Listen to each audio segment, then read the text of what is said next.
All righty, let's go to. Avoid the term awkward silence, but yeah, it's okay. Here we go. As we look at each other. Here we go.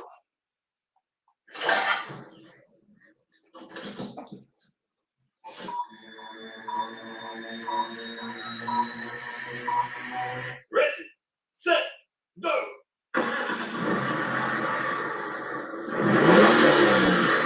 Coming to you live, it's the Auto Hub Show with Ian and Jeff. Here we go. Who said you can't teach an old dog new tricks? Hi, I'm Gayla Rubenstein, the founder and CEO of a company called Retail Resilient, social selling for the car industry. And we help auto dealers, auto agencies, and vendors in the auto industry sell more cars, service more cars, and make more money using our social selling strategy. That includes TikTok, Instagram, Facebook, LinkedIn, and anything else you can think of. So if you're looking to invest thousands and make millions, we're definitely the social selling company for you. Like I said, who said you can't teach an old dog new tricks?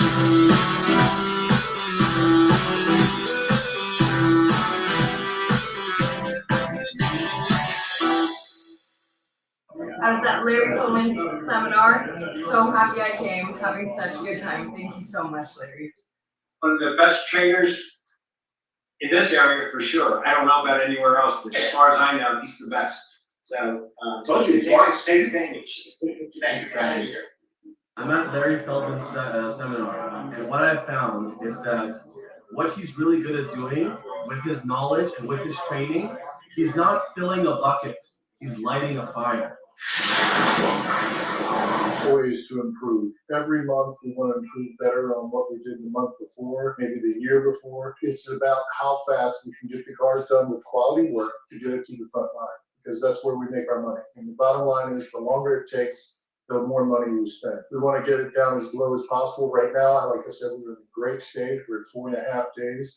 In recon, we want to know how quickly we can get the cars out of the recon process and to the front line. The average days in recon and then the time to line are the most important things to do. I'm Mike Burrell, and Service Director at JM Lexus.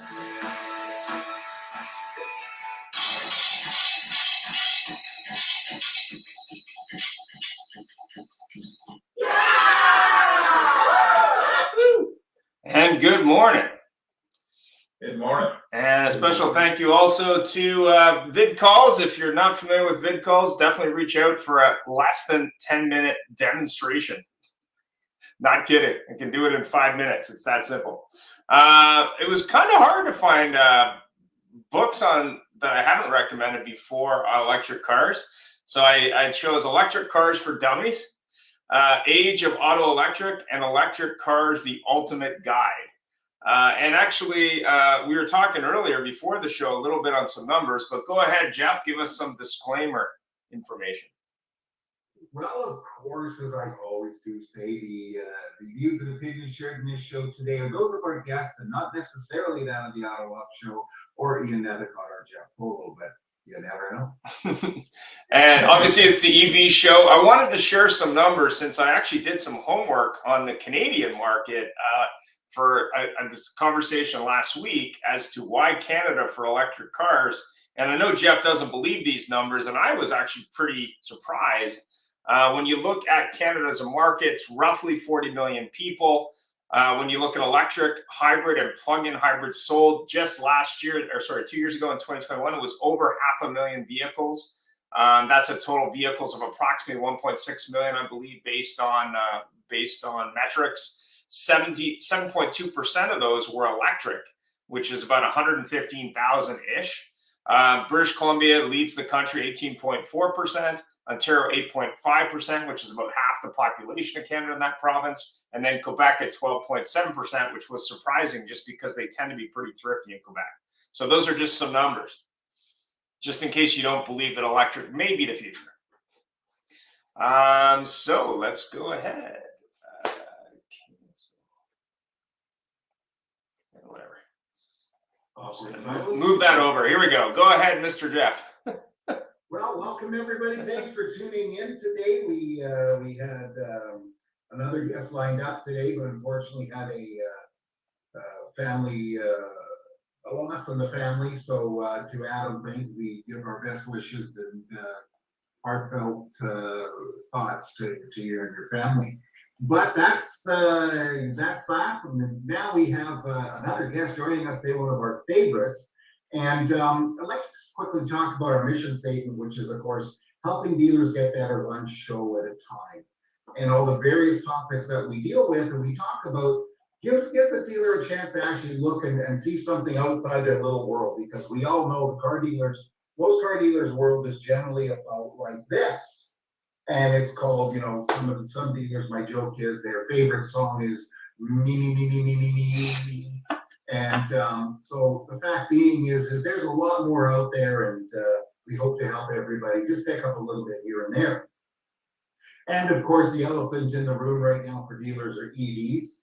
And, we thought with things improving a little bit with market supply, prices would drop. But I had a real good laugh the other day watching the auction, and I saw a Kia EV6 that has a Canadian MSRP of $54,000 sold to a Kia dealer for $79,000. I am trying to figure out why. Because, I understand somebody wants a car. But how can you get into a car for $23,000 more than MSRP? You don't get any rebate. Some provinces in Canada don't charge provincial sales tax like BC on used EVs. And of course, some provinces have luxury sales tax too, which they don't pay. But still, it just don't add up. However, we have our guest today, our official guest, and actually one of our great friends is joining us. We'll pick on Peter as well. But our official guest today is Brent Seavey of Accelerate, Xcare, exactly everything to do with EVs. Joining us from, I'd like to say with his background, I thought maybe he was in Florida, but it's just evergreen trees in the Chicago area, not Chicago area, right? Yeah, right? Sunny Naperville, Illinois, which is not sunny, but it is Naperville. So you can introduce yourself, obviously your business, and just give us the answer to your first question, which the EV market at the moment is primarily a premium product market. With the cheapest, most mundane models, at least, well over $35,000 in the US, $45,000 in Canada. Will we see a mass market EV this year or by 2025? Well, thanks for the intro. Real briefly, I spent about 25 years in the automotive space with Tesla from 2015 to 2019, helped to set up the remarketing department there. So I've been in and around Tesla for about 8 years. And frankly, now, of course, I help to run a fintech called Accelerate. Our main product is Xcare, which is an extended warranty for electric cars. So now that my shameless plug there. I think honestly, looking at things, we already have a mass market EV. It's called the Chevy Bolt, which after U.S. incentives comes in at about the same price as a decently equipped Toyota Corolla. So honestly, we already have one. Now, is it the best car? It's a decent car. I've got friends that have Chevy Bolts. I'll never talk down the competition, even though I'm no longer with Tesla. I still identify strongly, but at the end of the day, I think there basically is a flavor for everybody at this point. Of course, Tesla's what they're calling the Model 2, for lack of a better nomenclature for it, because Tesla hasn't officially said what the name is going to be, is probably going to be in the mid-20s. I know they've got a lot of design work done on that car. There really isn't a whole lot released yet officially on the vehicle, but it should be somewhere in the mid-20s. So I think we're going to have some real compelling product. Is it coming out by the end of the year? Likely not, just because the word is that it's going to be built in the new Monterrey factory in Mexico, just across the border from SpaceX and Texas. But we'll definitely see that product come out next year for sure. So Brent, I just need to know. These days with pronouns and everything, so is this Brent Seavey Model S, Model Y after your name, or? My pronoun used to be Model X. I sold that a little while back and got myself a Model Y Performance. But just fabulous cars. You know, when I sold the Model X, I tried to cheat on Tesla and I just couldn't. I went out, I checked out the other manufacturers and I just came back home, reunited. It feels so good. But I love Tesla. What is it? Amazing. Elon Musk is my guy. He's definitely up there, that's for sure. Well, it was interesting. I was at a local dealer last week talking to them, and I guess he got his ass a little burned with trying to sell used Teslas because of price drops. So he was a little bit angry about just the fact that I guess he paid too much for a used Tesla that he was trying to retail. So he was like, never again am I ever going to buy one of these cars and try and retail it. So I thought that was really interesting. But you know, obviously, when you look at other brands in the marketplace, be it Lucid, that you know Jeff and I had the pleasure of going to their local showroom and experiencing that car, or VinFast, that I actually had the opportunity a couple weeks ago to go to one of their showrooms, which was kind of interesting in a different way, not good or bad. It was just kind of interesting.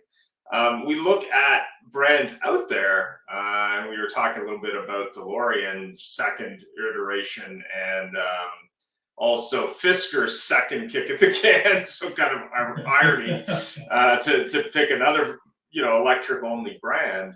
And then, of course, you have almost Mel Brooks style comedy electric cars like the Hummer EV, to pick another one. As we look at a bigger marketplace of other electrics, obviously chasing that 20% market demographic, which I think is pretty much what I feel is the high water mark, at least in the short term. You know, do you think the legacy OEMs, just based on their footprint, will be able to compete, but more importantly, be able to maybe grow outside of where Tesla's been in terms of, you know, really one up Tesla because of the fact that they built cars for years, but also they have that dealer network already in place.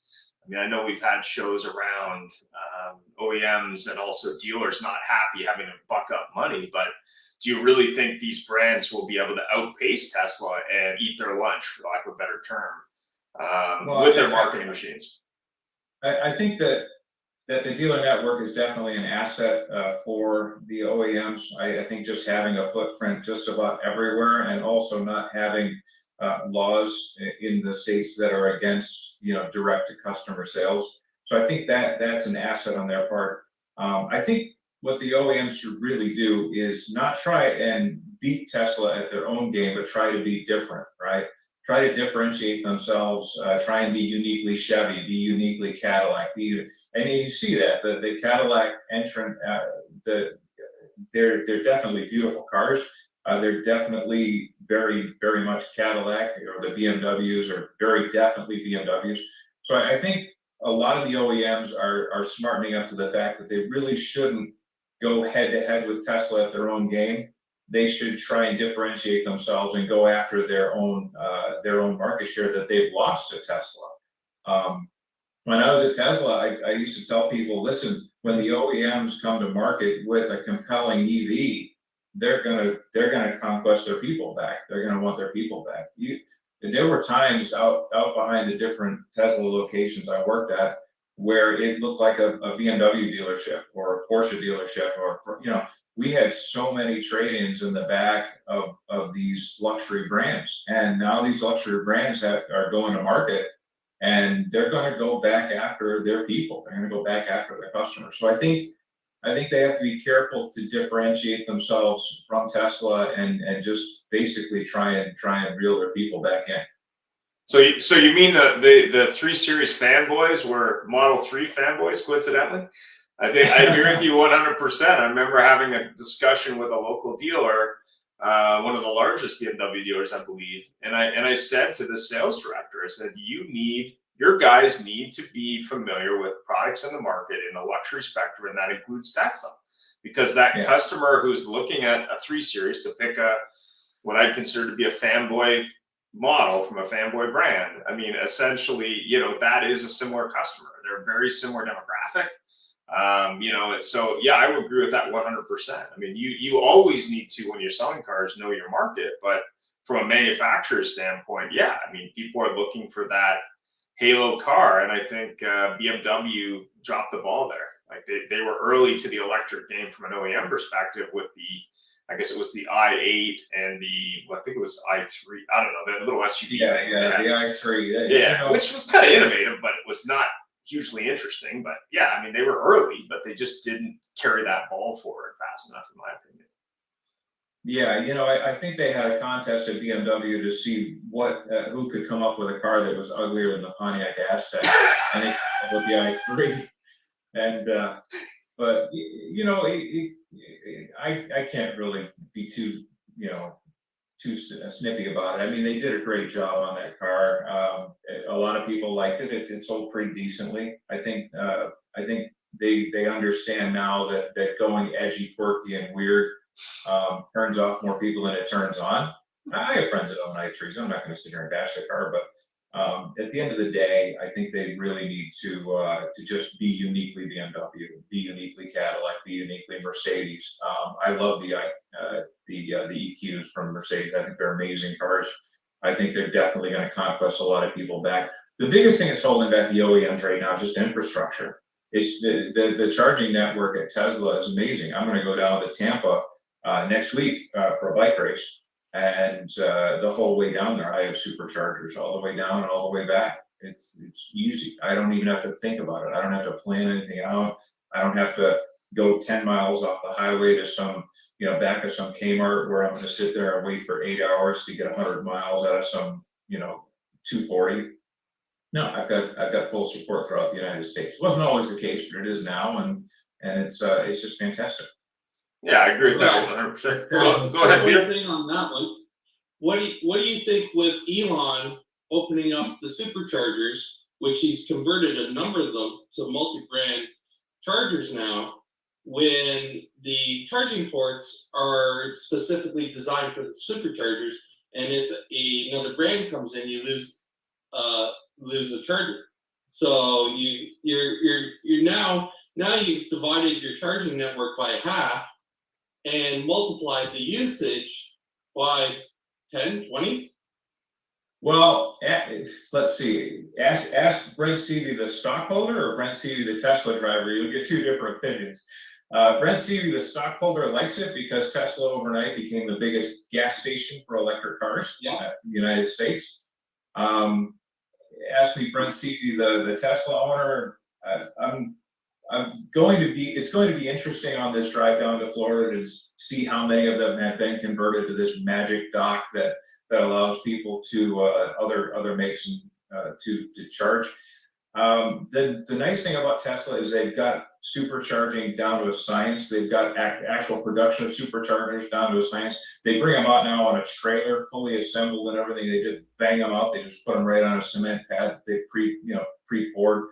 So they're able to expand the supercharger network very quickly just because they did the same thing for supercharging as they did for vehicle production, and that is they just standardize it and they bang these things out, like rabbits. So as demand increases in certain corridors for more superchargers, they're uniquely positioned to actually place more. Not only that, but a lot of people don't know this. I didn't even know this till recently. Of course, all the superchargers are directly connected with Tesla.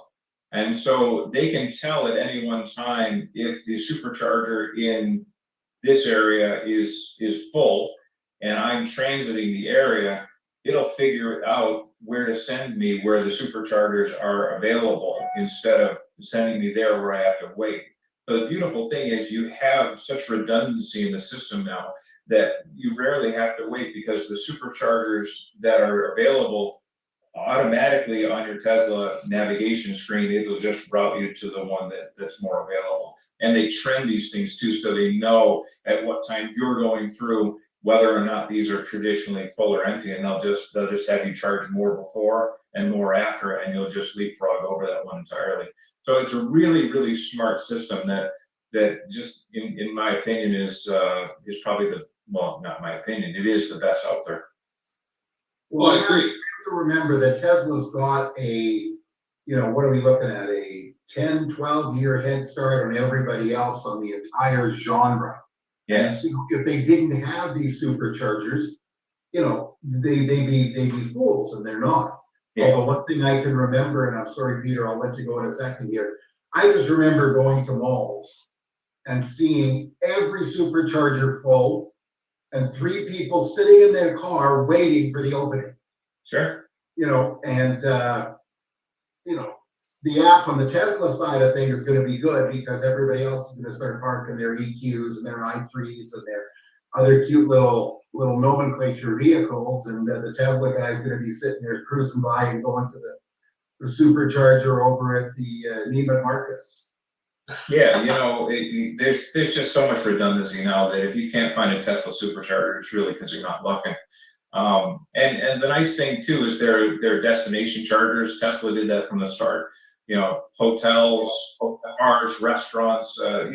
And honestly, I never use them if I'm local because somebody's transiting the area. I'd rather just leave it for them. I go to the Whole Foods and they've got free electric charging, and I'm like, really? I'm gonna put my car at 300 miles range. This thing's 4 miles from my house. I'm gonna plug in while I get a loaf of bread and keep some kind of a Chevy Volt off of the charger. No, I'm not gonna. Lots of people do that just because of this range anxiety thing. I was like, I'm never gonna find another charger again.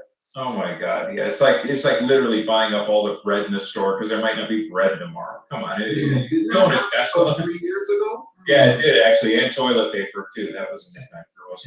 We had a guy up here that was selling toilet paper out of the back of his Mercedes, GLE in a parking lot, and it was quite cute because you look, the whole back was full of single roll toilet paper, individually wrapped, paper towel, and hand sanitizer. It was very cute. Peter, you were saying something. My apologies. Well, I as a multiple Tesla owner, I had 5,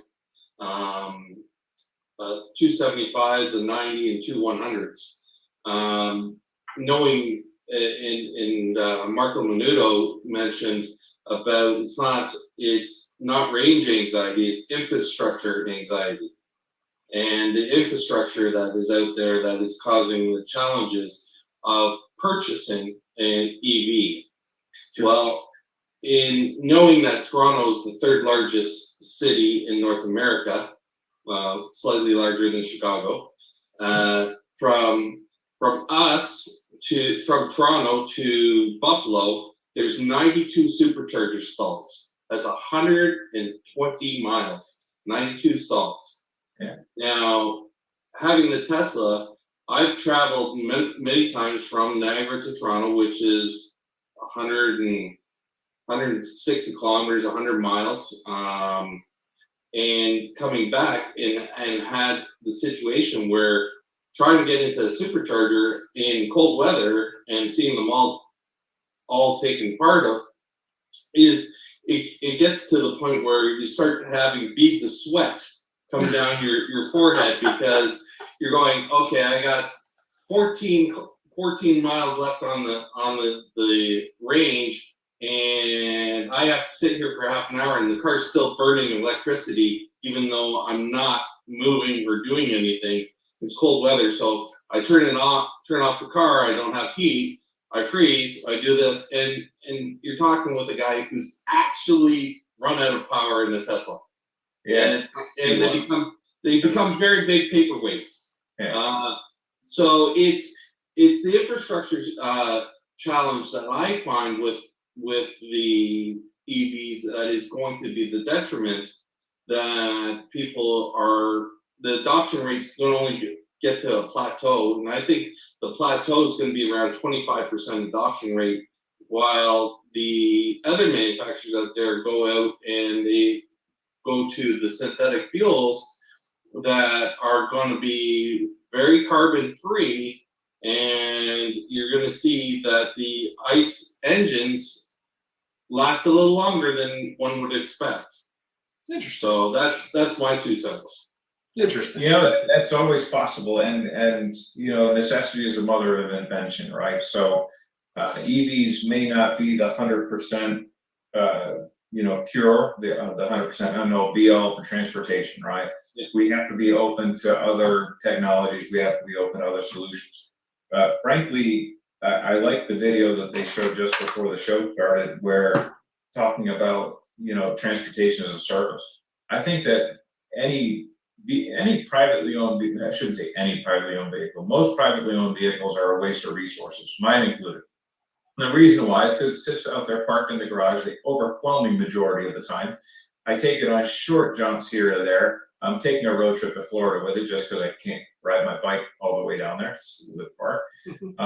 But at the end of the day, transportation as a service is going to be the future, where people just basically call for a transport. And yeah, I mean, we've got that now. We got Uber and Lyft and all the rest of these. I think once those services get built out more and more and more, and once autonomy makes them less and less costly, because now you don't have to pay a driver, right?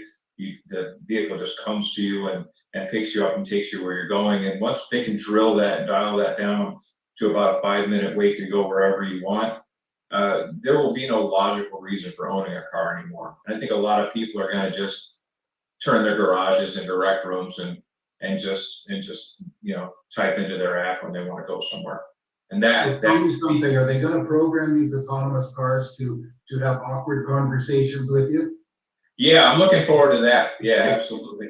Hello, and how is your day so far? My wife chats up every Uber driver when we get in the car. How long have you been driving for Uber? Where are you from? What do you, it's like, all I want to do is just play a game on my phone and get to the airport, but she's sweet. I have to tell you, the best Uber drivers I've come across with so far were the ones in Dallas. They were terrific. They'd look over and say, how are you today? They'd pick up if you're in a grumpy mood. They'd say, I'll leave you alone, or they'd get into this whole conversation. And I have to say, it was quite good. There was one lady that actually had one guy in San Diego whose car was literally, it was a Hyundai Elantra, like a 2005, 6. And whew, you could tell he picked up rides to get enough cash to go home with. But nevertheless, moving right along. We had a comment, Jeff, from we had a comment from LinkedIn. Currently, I'm a car broker. I used to work for Mercedes. I was sent to Alabama on training for the EQS. Before the trip, I didn't want to have a customer who will ask about the EQS because I had no clue about the vehicle. Because they brought the car to us without having any kind of training. After I came back, I was actually easier to sell them because I knew what I was selling. So training, I think, is part of it, and I agree with that 100%. Part of it was, I mean, there was an EQS here at one of the Mercedes dealers. They didn't even have it in the showroom. The salesman had to go back into one of their garages to show it to you because nobody wanted to show it, which I thought was kind of interesting. But go ahead, Jeff. Well, you do point out something really interesting about EV adoption there, and that is training and knowledge, right? When I can't tell you how many sales managers I've had over the years who told me, Brent, don't sell them what they want, sell them what you have, right? And so the people come in and they'd be looking for one thing, and you didn't have it, you had to switch them over to something that you had. And so most dealerships, they have 1 or 2 EVs in their inventory, but they've got 18, 20, 25 gas burners up there in the used car lot. So somebody comes in on that Tesla Model S that just sold this morning, and you're a salesman and you want to make your nut for that day. Well, if you don't have any more Model S's, you're going to naturally try and shift them towards the gas burner you got on the front row. That nice. Sure, you want a Model S? I don't have them. Let me show you this F350. I think you'll really like it. This is just like a Tesla, except completely different. Let me show you.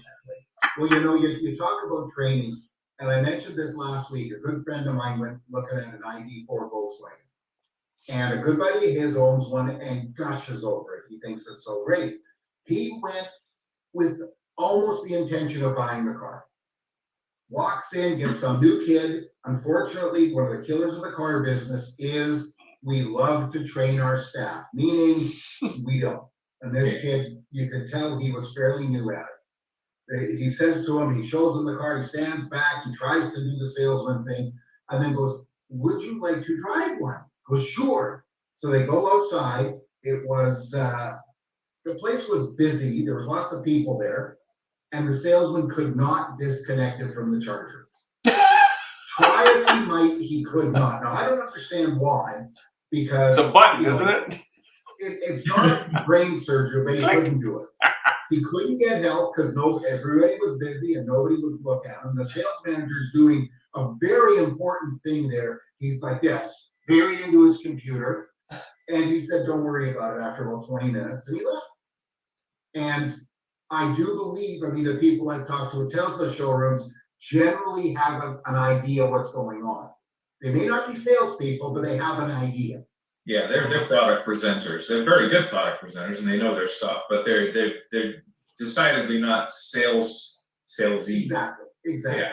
And same thing with our experience at Lucid. Yeah. Boy, oh boy, these guys really know their stuff, but they better at 120,000 US starting price up to 300 and something grand. They damn better know. Excuse me, here I go with our disclaimer. They darn well better know their stuff.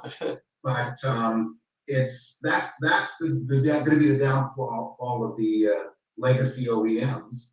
And actually, I wanted to address something you mentioned just a little earlier, Brent, when you talked about, when Ian mentioned about the new OEMs coming in there. Ford made this announcement. We're selling our electrics like Tesla does. Well, guess what? Every Ford dealer right now has at least 2, maybe 3 Lightning, maybe 5 Lightnings available. All of a sudden, they got it, and guess what they're doing? They're doing the old car business now. So moving right along, I'm a 12-year-old and a little bit older's body, and I'm a big fan of Princess Bride, the movie. I love Princess Bride. Isn't it great? Great. And I've used this reference a few times that, an Nagel Montoya, you tell my father, prepare to die. But, so Brent, your name is, Brent Seavey. You think these are challenges in their usefulness? Prepare to fill in the blank. Prepare to get used to the fact that EVs are coming. Prepare to get used to the fact that they're being generally adopted by everyone. And I like that reference, by the way. I love that movie, Andre the Giant. It's just so funny. But anyways, here's the thing. From 2012 to 2020, all the OEMs taught their people to sell against electric cars, right? Then basically everything shifted. The world finally woke up to these things. The market share was eroding to Tesla. Tesla was eating their lunch, and the political winds, changed to a different direction as well. And all of that kind of conspired to now force them to get on the electrification train. The problem is for 8 years you've been teaching one thing, and then from one day to the next you have to teach them now that this is the future and get on board and this is going to be great, and deprogramming people who've basically been trained for 8 years to sell against something is very difficult, right? And then you have to have a concerted effort to train these people and actually get them up to speed, like the person who chimed in about the EQS. There are a lot of dealerships that just simply do not understand these cars. I put together like a 35 slide deck to teach dealerships how to sell EVs, because you just need to have a basic understanding. The worst thing in the world is for your customer to come in and know more about the car you're buying than you do. Or worse, you trying to BS your way through it because you don't understand it. To understand the basics of EVs is so important to sell them. And you don't have to turn a wrench on these cars to understand them. There's a set of components to understand, and after that, you're basically off to the races. And of course, understand the different quirks about how to plug and unplug the car. I had that happen to me when I started at Tesla. I went out to the supercharger that we had out back.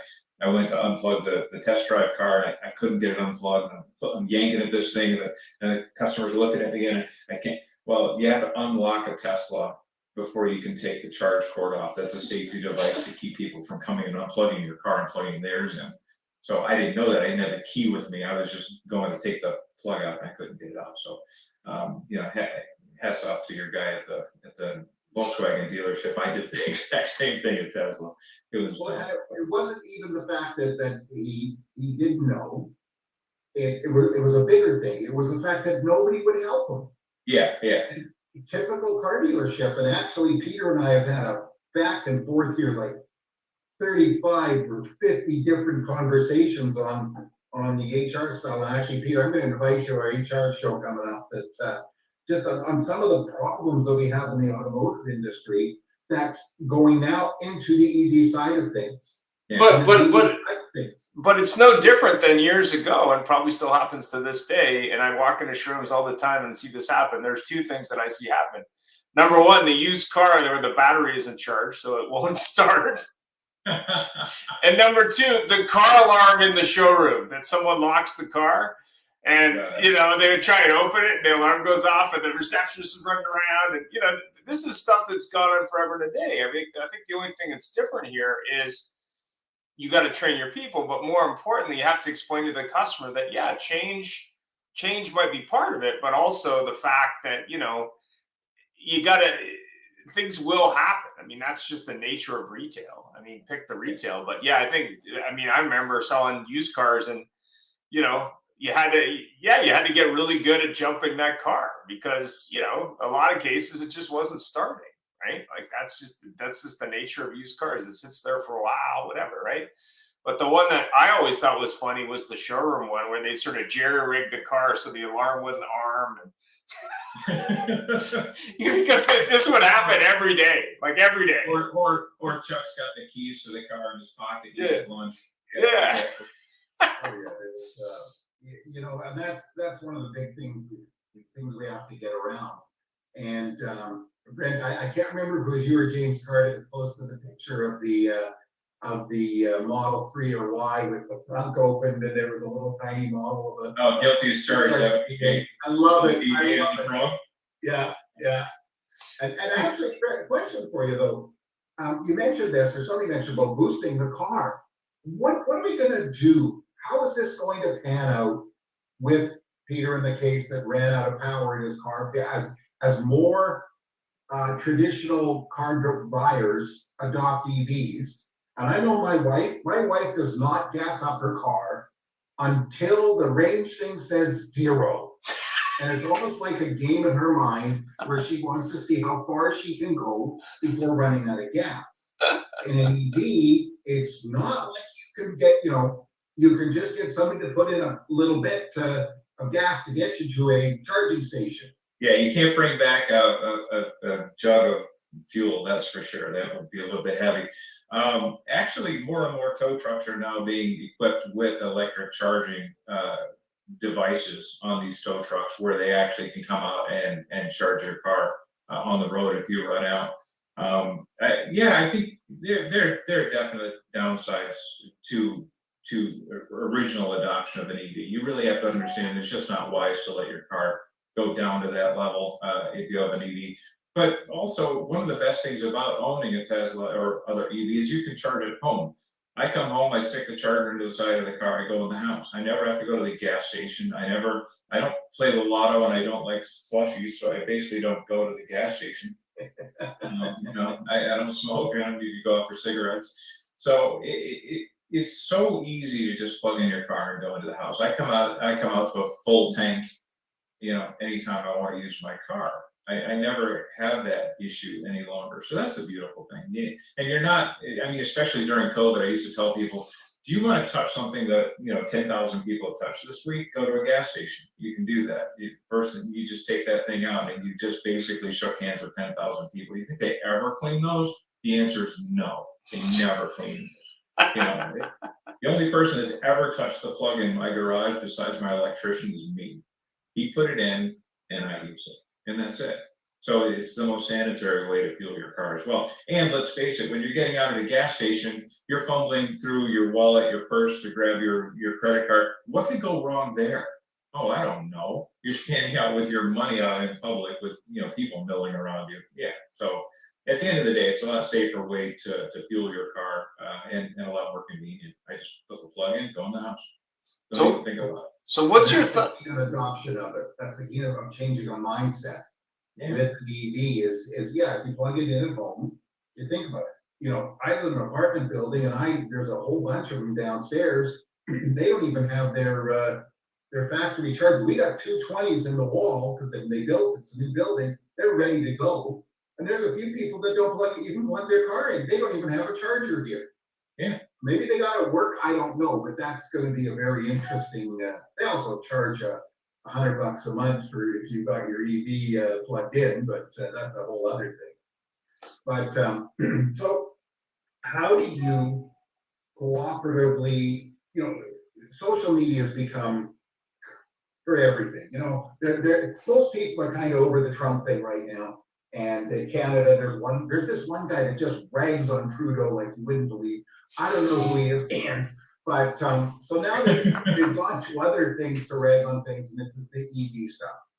There's a few people they're posting, like the Jeremy Clarkson, that they mine it in Canada, they ship it to Norway, they do this, the giant lithium mines. And it's not just that, it's everything. But how do you cooperatively address the EV naysayers? Because of course the Auto Hub show is all about love. Well, I mean, people always want to rant about something. It's the rant of the week, right? Elon Musk bought Twitter and they ranted about that and drove the stock down and everything, and then they moved on to something else. People just honestly have way too much time on their hands. But little known fact, by the way, we produce more maple syrup than Canada does, but then we export it to Canada, and then they export it back to the United States as Canadian. Did you know that? And fighting words for I'm kidding. Yeah, we ship it up there, they ship it back here. Honestly, I think with anything new, education dispels fear, and fear basically then kind of calms all that stuff down. I think as more people just embrace this new technology, it'll become, I'm looking forward to it becoming commonplace. When I got my first Tesla, people used to literally stare at me in traffic and wave, and kids would go, "Hey, cool Model X, dude, that's awesome." Now nobody even notices me. I'm just another Tesla in a town that's full of them. So I'm looking forward to that day when it's just commonplace, when it really isn't anything to tweet or blog about. It just is. By the way, Brent, celebration mode is nowhere near as much fun on a Model Y as it is on a Model X. I like the fart mode where I can do farts from different areas in the car, so I can put my drunk friend home and do the whoopee cushion thing back in the corner, be like, "God, guys, stop it! What are you doing?" Well, my comment about an EV is I will buy an EV when, like, how the Porsche and the Audi can be, they can change the outside sound to it.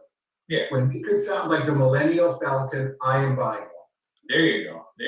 Millennial Falcon, is that a bird that was born in 1992 to 2000? Millennial Falcon. It's the Falcon that can't move out of his parents' basement.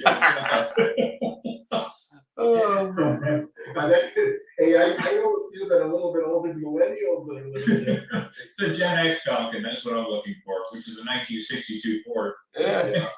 Yeah.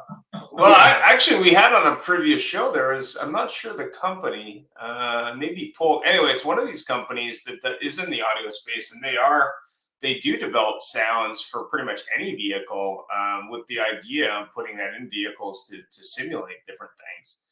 But the other thing that was kind of does the BMW XM, yeah, but it's only inside. Oh, okay. But you must have noise coming from your electric cars now if they see the specific speed to warn pedestrians. Well, I remember being at I think it was a Model S test drive with my wife a number of years ago now, and driving down in Gastown down near here, which is kind of like Pioneer Square in Seattle, and it's cobblestones, and the birds couldn't hear anything.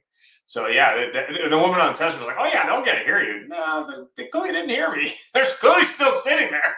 It's kind of funny. Yeah, it's a little dodgy for people who are visually impaired too. Because they can't see, so they need to hear you. Tesla, when you put it in reverse at slow speed, it makes kind of a ooh. Oh, it's got a weird UFO sound, yeah. Yeah, exactly. I feel like I'm about to be abducted. Diaz all go ding, ding, ding. We got a couple more comments. I believe that any manufacturer should succeed in the EV market will be price, knowledge of salespeople, and product, because that's when you can put value in your product. And the other one was infrastructure is key for the EV market. We currently are nowhere close to being ready. Interesting. Thanks for those comments. When gas cars came out, we were nowhere close to being ready too. That's why gas stations popped up all over the place to service that market. And frankly, if the electrification that happened in the United States in the 1930s had happened in the 1890s or 1900s or whatever, we'd have a whole different world today. The only reason that Henry Ford went with the gas engine to begin with is because you can truck gasoline out to different places and fill up tanks to dispense into vehicles far easier than you could electrify the entire country at the time. Had the country already been electrified, we wouldn't even be having this conversation. They'd just be a car. It would. Then again, we now be talking about nuclear powered cars. Yeah, exactly, or something else, right? Because there'd be some other way we're destroying the environment. You have to change that too. I'm waiting for cars powered by dilithium crystals because my 12-year-old self is taking over. But we've got a question in the next question, actually right into this thing about the trucking. Yeah, I mean, when you look at adoption, and we talked a little bit earlier about sort of the political adoption and the real world adoption, and I pulled some numbers. I guess it's been about a week ago for the Canadian market. Do you really think that that's going to be in that 7 to 10% range in the next 3 years? I mean, what do you think? What's going to be a 7 to 10? Electric car adoption rate nationally. I'm not talking big cities because I think big cities are already over that. But what do you think? You know, it's going to come down to infrastructure again, right? As people that live more and more rurally, don't have access to charging opportunities around them, but frankly speaking, you can charge in your own home. So I think right there, it's going to come down to affordability, like the one question, the one comment that came in. It's about affordability. But it's also about infrastructure. But frankly speaking, you can charge at home most of the time anyways. So unless you're really, really far from the next charging opportunity and you want to take a trip and you're rural, you can charge to 100% at home and go out on a trip. And if you can't make it to the next charging opportunity, you're not going to buy an EV. That's just plain and simple. So the infrastructure has to be sufficient to where people in rural areas will buy. That's why Tesla's penetration in South Dakota really isn't that great, or rural Oklahoma or far western Texas. Different places where there just isn't a lot of infrastructure yet set up for people to charge. But as more and more people have home charging available to them, I think you're going to see adoption go up. It's basically going to mirror infrastructure. Well, I think you're also going to have political willingness. So out here, Vancouver is very much like LA, Seattle, etc. Calgary is like Houston and Dallas, and we went to Dallas. There were some Teslas. Yeah. By comparison, here there's a Tesla everywhere. Calgary, there's some Teslas, although it's a big oil country. And sometimes people with Teslas, you got some guy going just glaring at it, right? We have a very strong anti-oil thing in our federal politics right now, which is causing lots of trouble. However, same thing South Dakota, same thing. Calgary's a city of approaching 2 million people now, and so it's not small, but it's that mindset. That electric's kind of nice, but that's about it. Whereas you get the coastal cities. It's a big deal. It's it's very funny here right now. Model 3s are as common as a Corolla. Yeah. And I think that could also go backwards on the Tesla buyers that were buying because it's a high-end, cool car, because they will go away for something new. That's what I think. Well, people didn't stop buying Mercedes S-Classes when they came out with the C-Class, right? And people aren't going to stop buying Teslas just because there's a less expensive Tesla available. I think what the problem with Tesla sometimes is the fact that they don't update their exterior styling that often, and wealthy people don't want to be in the same car that somebody's driving an 8-year-old one that looks just like it. By the way, people buy 7 Series and S-Classes even though they stop in the middle of the road for no reason at all. Exactly, no discern for reason at all. But yeah, I think that Tesla should update their style a little more often, just to appeal to that status conscious buyer that wants the new color, the new grille, the new front end, or whatever. But yeah. Well, they did that in the Model S in what, 2016? Yeah, 2016, mid-year 2016, they had a front end refresh, and then last year they had a refresh that nobody noticed because it was very, very subtle. Yeah. But yeah, they need to be a little more exciting in that regard. a little more frequently, say every 3 or 4 years, like Well, a little more frequently, they've got to do it because frankly, to the uninitiated, the original Model S looks the same as a new. Yeah, one. very, very close. From a side perspective, yeah. Yeah, absolutely. exactly. No doubt. I mean, I'm always finding myself looking for the front end to try and get an idea, but even me, a car guy, unless I look inside and see a yoke, which is no yoke, it's a yoke or no yoke, you can't tell what the age is or the horizontal or vertical screen. I'm most excited about electric trucking. I think electric trucking is going to make a lot bigger difference in the daily lives of people than a lot of people understand. I had a short time where I thought I was going to be a truck driver. It was a long time ago, and I got a class. I got a semi permit to learn how to drive a semi, and it was container work. And I was training, and I was driving out of the container yards down on the south side of Chicago, which are basically right in residential neighborhood. There's like literally this container yard, and then you drive out of the container yard and you're in this residential neighborhood. And I remember driving this big soot spewing, truck through this neighborhood and stopping at a light, and all these people were on the sidewalk milling about, and then the light changed, I was blowing out all this smoke all over these people. And I just thought to myself, my God, who can live here? And then I thought to myself, well, they probably don't have a whole lot of choice. Nobody wants to live here. They have to live here, right? And so a lot of this electric Class 6, 7, and 8 trucking is what really turns me on. That's going to have a more direct impact on people's literal health.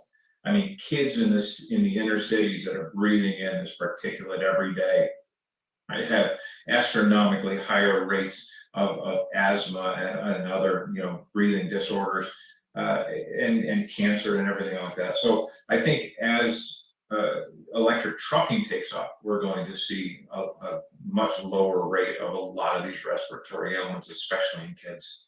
So that's what that turns me on, because that is a very real, direct thing that we can be doing for actual health of our people. And frankly, there's been a couple of the traditional truck manufacturers already have electric heavy trucks on the road. I saw the other day. It's quite impressive. It is. And I think for the long haul trucking, it's going to be a little longer on the uptake, but last mile, last 100 miles, last 200 miles, which is a lot of trucking in the US and in Canada, because we ship a lot of stuff by rail, but then it goes to these container yards, and the last 50 miles, 70 miles, 20 miles are done by diesel trucks through populated areas. And I think those advances are going to have a real direct impact on people. And when folks start to see that, when they start to see cleaner air in the cities, when they start to see lowering rates of childhood asthma and other illnesses and cancers amongst in these densely populated areas, that's going to be something that more and more people can get on board with. I mean, who isn't on board with like making sure that kids aren't getting sick and getting cancer from breathing in this highly carcinogenic stuff? Yeah, I mean, when you look at trucking, and years ago I worked in that industry, the volume of just moving of even food, let alone other goods, is massive. But also when you look at shipping, I mean, obviously there's been some misstarts with companies that really didn't have an electric truck who were trying to do that. But what I've seen a lot of lately, which has been kind of interesting, is conversion of things like garbage trucks and other trucks, basically saying, hey, we got this fleet of different vehicles that maybe have a long lifespan just because of the cost and uniqueness of them, converting those things. I know there's a company in England doing that, sort of almost recycling that truck, saying, okay, we've got this big, front loader or whatever it is, city, garbage truck or whatever. I mean, there's definitely a lot of opportunity to not only extend the life of that vehicle, but also to, make it cleaner for the people that are living around it or that it's traveling through. I mean, I think that's also true when you look at a lot of these classic car conversion projects where it's like, well, I think that's an interesting market too, where people maybe are fishing out of a car, but want that car to be extended life. And I think that's going to definitely be interesting as we get into the next 20 years ish. Jeff, we're insensitive to time. You've got your bonus question. Go ahead.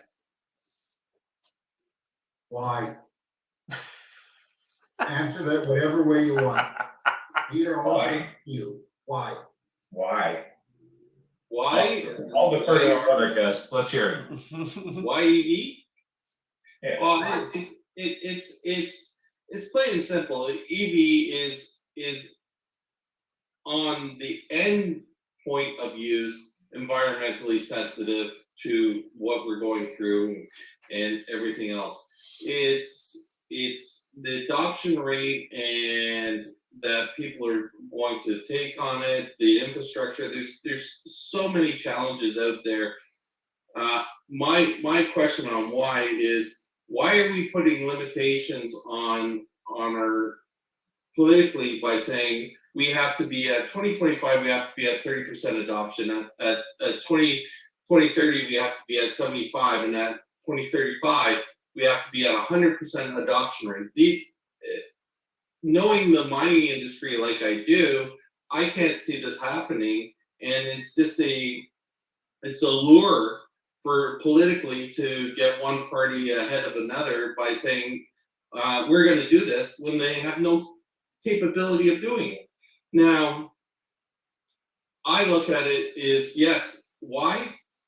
We need EVs. We need hydrogen. We need zero emission vehicles. We need synthetic fuels. We need all these things going forward. Yes, we need it. But let's be realistic about it and say we'll do our best and moving forward. That's all we can say. We can't demand, because we can't put the infrastructure. Look at California saying we're going to do this, and then the next day they said, please don't drive your electric cars because we don't have the power. The next day, it wasn't like they don't have the powers for air conditioning. They don't have the power. They'll have one nuclear reactor for all of California, and they're mothballing it in 2025. Where are they getting the power from? We have to be responsible as people moving forward and adopt it as we need to. We do need to adopt zero emission policies, but we can't just say it's going to happen overnight. And 10 years is overnight in the automobile industry. Yeah, the future is choice. I agree 100%. I would say that aim at nothing and you'll surely hit it. So I think these are goals, right? And goals are good to have because it concentrates. You just said it, right? 10 years is a short period of time in the industry, but you need to start aiming people at a certain direction so that supply chains can get built, so that mines, which usually take 3 to 5 years to go up and running, can actually start mining the proper stuff that people are going to need 3 to 5 years in the future or 10 years in the future. So I think that having these goals is actually good because industries can then plan their long-term plans to supply what's needed to achieve those goals. And so the answer to the question why, for me, tell me who I'm talking to.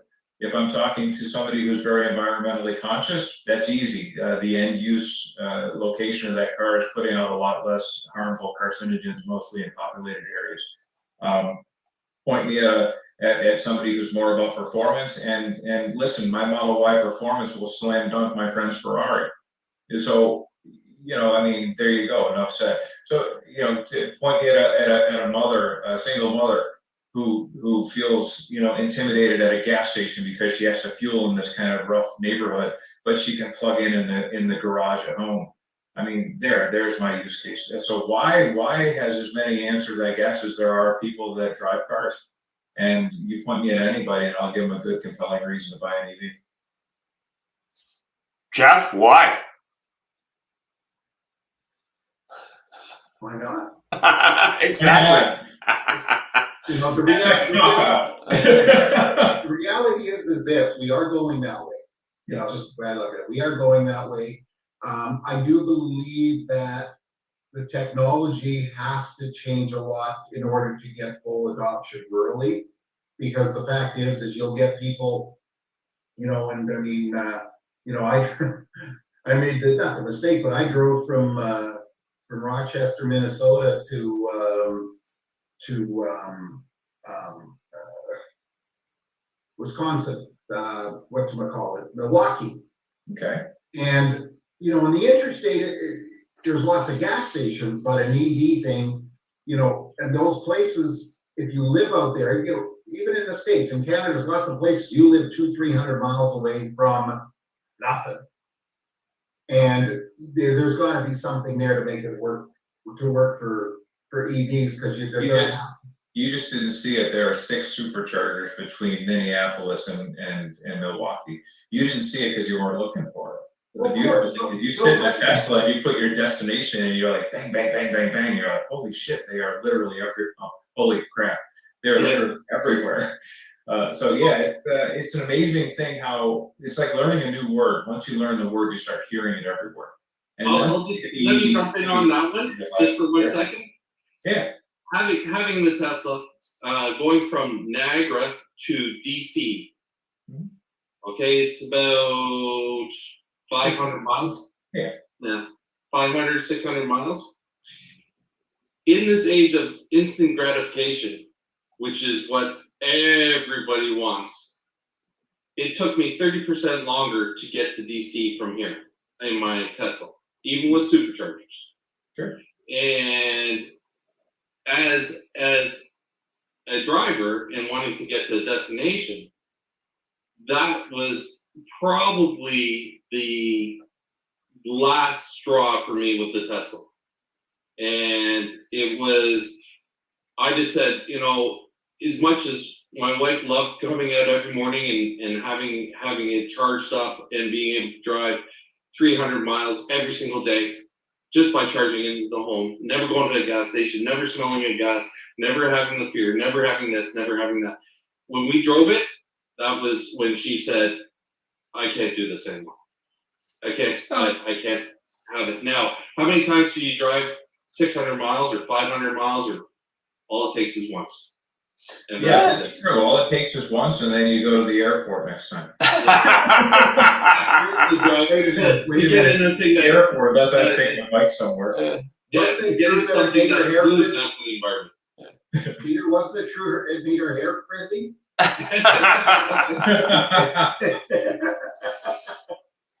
Just kidding. There you go. I didn't say that. I did not say that. Yeah, I mean, I think change is a must, and this is part of the change. I think the future will be multiple choice.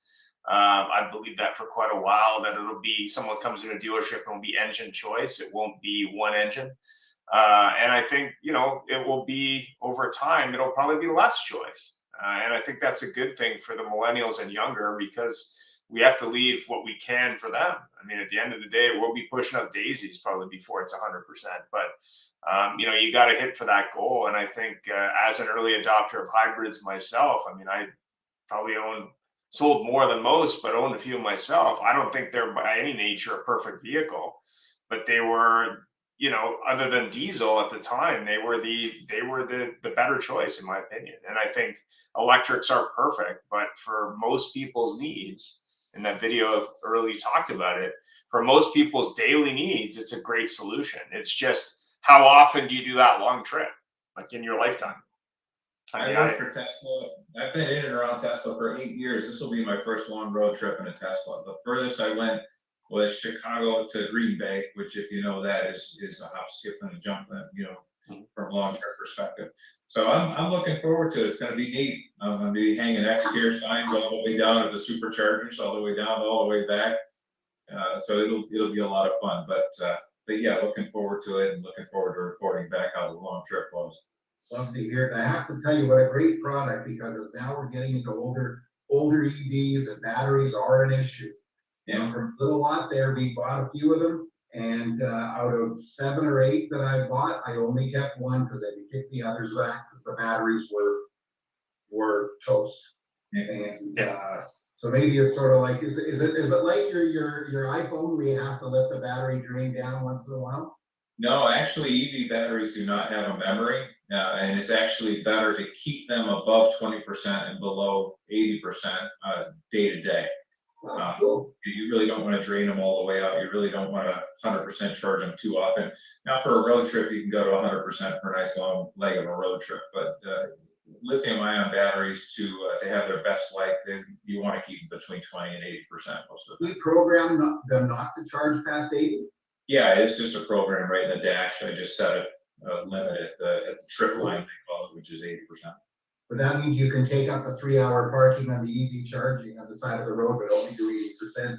I never do that. Anyway, Charging to the guys with the little leaf that has to get home at night because it's cold. exactly. Very considerate man. And Ian used the first cliche, which is pushing up daisies. My cliche is all good things come to an end, and as does today's show. And I thank you very much, Brent. I just love having you on. You're always a great source of entertainment and knowledge. And Peter, as always, we love having you. We appreciate the support like you wouldn't believe. And Peter's one of the snappiest dressers we've ever seen. Always there with something cool on. I didn't know I was underdressed this morning until he came up. Oh, there you go. Well, yeah, we're still wearing our Auto Hub Show shirts. Hey, and you can see it for the first time. There you go. And our condolences to our Lucid guest who couldn't make it for personal reasons. Have yourself a great week, gentlemen, and thanks again. Thanks for joining us. It was a great show, and follow us anywhere you would like on your favorite podcast, on Facebook, on LinkedIn, and of course on our YouTube, or subscribe to our own channel.